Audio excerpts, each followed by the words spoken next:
అందరికీ నమస్తే ప్రజలారా, welcome to MLR news Telugu. నేను మీ కొత్తూరు రమేష్. తెలంగాణ రాష్ట్రంలో కాంగ్రెస్ పార్టీకి ఒక తీవ్రమైనటువంటి వ్యతిరేకత వస్తూ ఉంది. కాంగ్రెస్ పార్టీ గతంలో చెప్పినటువంటి మాటలన్నీ కూడా ఇవాళ కాంగ్రెస్ పార్టీకి ఒక రాళ్ల తూటాల లెక్క తగులుతున్నటువంటి పరిస్థితి.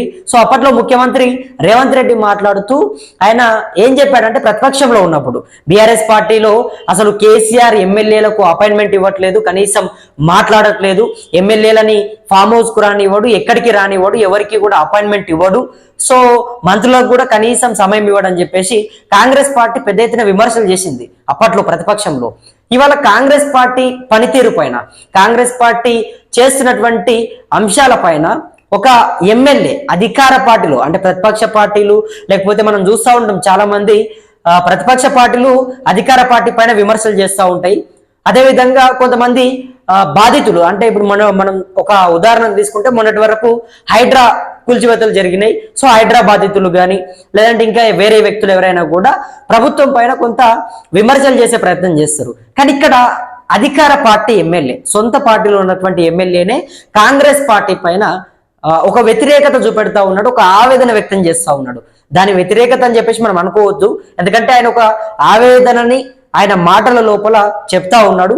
సో అసలు ఏం జరిగింది మొత్తం కూడా శ్రీనివాస్ రెడ్డికి సంబంధించి నిజంగా ఆయన దాదాపు గతంలో బీఆర్ఎస్ పార్టీలో ఆయన స్పీకర్గా చేశాడు.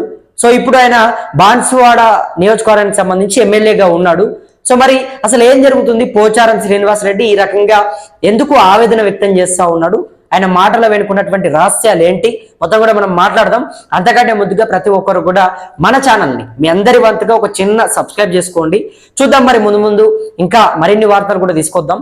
ఇక పోచారం శ్రీనివాస్ రెడ్డి, ఈయన మాజీ స్పీకరు, ఇప్పుడు ప్రస్తుతానికి సంబంధించి ఆయన కామారెడ్డి జిల్లా బాన్సువాడ నియోజకవర్గానికి సంబంధించినటువంటి ఎమ్మెల్యే. సో ఈయన కాంగ్రెస్ పార్టీలోకి వెళ్లే ప్రయత్నం చేసిండు. బీఆర్ఎస్ పార్టీ తరఫు నుంచి గెలిచి కాంగ్రెస్ పార్టీలో చేరడం జరిగింది. కాంగ్రెస్ పార్టీలో చేరడానికి గల ప్రధాన కారణం ఏంటంటే, మాకు బాన్సువాడ నియోజకవర్గానికి కొంత నిధులు కానీ డెవలప్మెంట్ కానీ ప్రతిదీ కూడా కావాలి, కాబట్టి అధికార పార్టీలో ఉంటే మనకు నిధులు సమయానికి వస్తాయి, అధికార పార్టీలో ఉంటే ఖచ్చితంగా మన నియోజకవర్గాన్ని కొంత డెవలప్మెంట్ చేయించుకోవచ్చు. సో ప్రజలు ఎక్కడ పోయినా కూడా మనకు అడుగుతారు, కాబట్టి అధికార పార్టీలోకి వెళ్ళి డెవలప్మెంట్ చేయొచ్చు, ప్రజలు అడిగినటువంటి ప్రతి పనిని కూడా చేపియొచ్చు అని చెప్పేసి ఆయన కాంగ్రెస్ పార్టీలోకి వచ్చిండు. ఇవాళ కాంగ్రెస్ పార్టీకి వచ్చిన తర్వాత ఆయనకు ఎక్కడ కూడా, అంటే దాదాపు ఆయన కాంగ్రెస్ పార్టీలోకి రావడం జరిగింది, దాదాపు చాలా రోజులైతే ఉంది కాంగ్రెస్ పార్టీలోకి వచ్చి కూడా.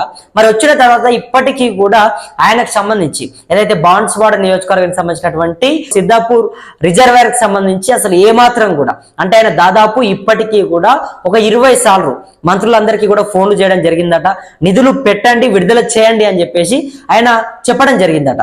అయినా కూడా కనీసం మంత్రులు ఫోన్లు లేపే ప్రయత్నం చేయట్లేదట. 20 సార్లు చేసినా కూడా ఎవరు కూడా రెస్పాన్స్ కావట్లేదట. తెలంగాణ రాష్ట్ర మంత్రుల పైన, ముఖ్యమంత్రి పైన ఆయన చాలా ఆవేదనతో మాట్లాడాడు. ఆయన అదే విధంగా సీరియస్ అయ్యాడు. ఎందుకంటే నాకు బాన్సువాడ నియోజకవర్గం ముఖ్యము, దాంతో పాటుగా సిద్ధాపూర్ రిజర్వేర్ కూడా మాకు ముఖ్యము. ఆ సిద్ధాపూర్ రిజర్వేర్ అయితే గనక, అది మొత్తం కూడా పూర్తి అయితే గనక మాకు ఈ బాన్సువాడకు మొత్తం కూడా ఉన్నటువంటి ప్రజలందరికీ కూడా కొంత కష్టాలు తీరుతాయి, అది మాకు చాలా ముఖ్యమైనటువంటి ఒక ప్రాజెక్టు అన్నట్టుగా కూడా ఆయన మాట్లాడాడు. మరి ఇక్కడ కాంగ్రెస్ పార్టీకి వచ్చిందే నేను డెవలప్మెంట్ చేసుకోవడానికి, నిధులు విడుదల చేస్తానని చెప్పి, మరి కాంగ్రెస్ పార్టీలోకి వచ్చిన తర్వాత కూడా నిధులు విడుదల చేయకపోతే, కనీసం నన్ను పట్టించుకోకపోతే ఎట్లా అని చెప్పేసి ఆయన ప్రశ్నిస్తా ఉన్నాడు. అదే విధంగా అసలు తెలంగాణలో అధికారులు ఉన్నారా, అసలు ప్రభుత్వం ఉన్నదా, అసలు మీరు పని చేస్తా ఉన్నారా లేదా అంటూ కూడా ఆయన చెప్పే ప్రయత్నం చేశాడు. నిజంగా చాలా మందికి ఫోన్లు చేశాను, ఎంత అడిగినా కూడా నిధులు విడుదల చేయట్లేదు.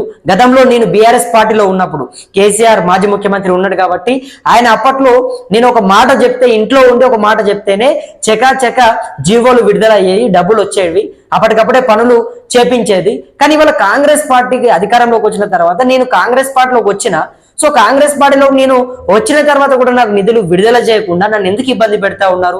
20 సార్లు మంత్రులకు ఫోన్ చేస్తే కనీసం వాళ్ళు ఫోన్లు చేసినటువంటి పాపన, అంటే ఫోన్లు లేపినటువంటి పాపన పోవట్లేదు మంత్రులు. ఇక మరి ఎందుకు ఈ ప్రజాప్రభుత్వం అని చెప్పేసి మీరు ఎందుకు చెప్పుకుంటా ఉన్నారు అని చెప్పి సొంత పార్టీ ఎమ్మెల్యేనే కాంగ్రెస్ పార్టీ పైన తీవ్రమైనటువంటి విమర్శలు చేశాడు. అంటే మనం బయట చూసుకుంటే ప్రతిపక్ష పార్టీలు ఈ రకంగా విమర్శలు చేస్తాయి, కానీ అధికార పార్టీలో ఈ రకమైనటువంటి విమర్శలు నిజంగా ఎక్కడ కూడా ఉండవు. కానీ కాంగ్రెస్ పార్టీలో అటువంటివి తలెత్తుతా ఉన్నాయి. ఆయన ఏం చెప్తా ఉన్నాడు అంటే అప్పట్లో నాకు నిధులు వచ్చినాయి, ఇప్పుడు మాత్రం రావట్లేదు. అప్పట్లో కనీసం నేను ఒక మాట చెప్తేనే జీవోలు విడుదలయ్యేది, ఇప్పుడు ఎన్నిసార్లు చెప్పినా కూడా ఇవ్వట్లేదు. అసలు అడుక్కోవాలన్నా మిమ్మల్ని, నిధులు మీ ఇవ్వండి అని చెప్పేసి మిమ్మల్ని అడుక్కోవాలన్నా? నేను ఒక సీనియర్ నాయకుడిని, ఇంత పెద్ద వ్యక్తిని, నాకు నిధులు ఎందుకు ఆపుతా ఉన్నారు, ఎందుకు ఇవ్వట్లేదు అని చెప్పేసి ఆయన సీరియస్ అయిపోయినటువంటి పరిస్థితి. మరి ఇదంతా కాంగ్రెస్ పార్టీకి వరుసగా కూడా ఒక దెబ్బ తాకినటువంటి పుండుపాయన్నే మళ్ళీ కారం పొడి చల్లినట్టుగా కనబడతా ఉంది. కాంగ్రెస్ పార్టీకి ఇప్పటికే మాజీ మంత్రి జీవన్ రెడ్డి, జగిత్యాలకు సంబంధించి చాలా సీనియర్ నాయకుడు, ఆయన రాజీనామా చేసిండు. మరి ఇప్పుడు ఈయన కూడా నిజంగా ఈ రకంగా మాట్లాడిన తర్వాత మరి ఉంటాడా, ఈయన కూడా సొంత గుటికి వెళ్తాడా? ఈయన ఎందుకంటే కాంగ్రెస్ పార్టీలోకి ఈయన వచ్చిందే నిధులు విడుదల చేస్తారు కావచ్చు, నిధులు వస్తాయి కావచ్చు అని చెప్పేసి ఈయన కాంగ్రెస్ పార్టీలోకి వచ్చిండు. మరి కాంగ్రెస్ పార్టీలోకి వచ్చిన తర్వాత కూడా ఆయనకు నిధులు ఇవ్వకపోతే, కనీసం ఆయనకు మినిస్టర్లు అందరూ కూడా రెస్పాండ్ కాకపోతే, ముఖ్యమంత్రి రెస్పాండ్ కాకపోతే ఇక ఇంకెందుకు ఉంటాడు పార్టీలో ఇంకెందుకు ఉంటాడు? ఆయనకు సిద్ధాపూర్ రిజర్వాయర్ అనేది అక్కడ బాన్స్వాడ నియోజకవర్గంలో అదొక అత్యంత కీలకమైనటువంటి ప్రాజెక్టుగా వాళ్ళు చెప్తా ఉన్నారు. అది కనుక కంప్లీట్ అయితే చాలా మందికి కూడా దానివల్ల మేలు జరుగుతుందని చెప్పి చెప్తా ఉన్నారు. మరి దానికి ప్రభుత్వం నుంచి అయితే కనీసం ఏమాత్రం కూడా నిధులు విడుదల చేయట్లేదట. పిసిసి అధ్యక్షుడు మహేష్ కుమార్ గౌడ్ అయితే ఆయన మాట్లాడుతూ దాదాపు బీఆర్ఎస్ పార్టీ మాకు 8 లక్షల కోట్ల రూపాయలని అప్పు చేసి మా చేతిలో పెట్టింది, వాటికి నెలకు 6,000 నుంచి 7,000 కోట్ల రూపాయల మిత్తులు అదేవిధంగా కడతా ఉన్నాము, డబ్బులు సరిపోవట్లేదు, రాష్ట్రం దగ్గర ఆదాయం లేదు, ఏమీ లేదు, దిక్కుమాలిపోయింది, దరిద్రంగా ఉన్నది అన్నట్టుగానే పిసిసి అధ్యక్షుడు మాట్లాడినట్టుగా కనబడుతుంది. మరి ఏం చేస్తామా, ఇంకా ఇక రాష్ట్రం దగ్గర ఆదాయం లేకపోతే మీరు బంద్ చేసుకోండి, మీరు అవసరం లేదు. ఎందుకు నీ డెవలప్మెంట్కి డబ్బులు ఇవ్వకపోతే ఆ ఫ్రీ బస్ ఎందుకు, ఎవరు పెట్టమన్నారు ఫ్రీ బస్సు? అసలు అవసరం లేని హామీలు ఇచ్చిర్రు, అసలు అవసరం లేనటువంటి పథకాలు పెట్టిర్రు, ప్రజలు అడగలేదు, కనీసం చేయి జాపి వాళ్ళు ఇవ్వండి అని ఒక మాట చెప్పలేదు. మీ ఇష్టానికి మీరే ఇచ్చేసుకున్నారు, మీ ఇష్టానికి మీరే చెప్పేసుకున్నారు. మరి వాళ్ళు వచ్చేసి డబ్బు లేదు, బడ్జెట్ లేదు, మిగులుతలేదంటే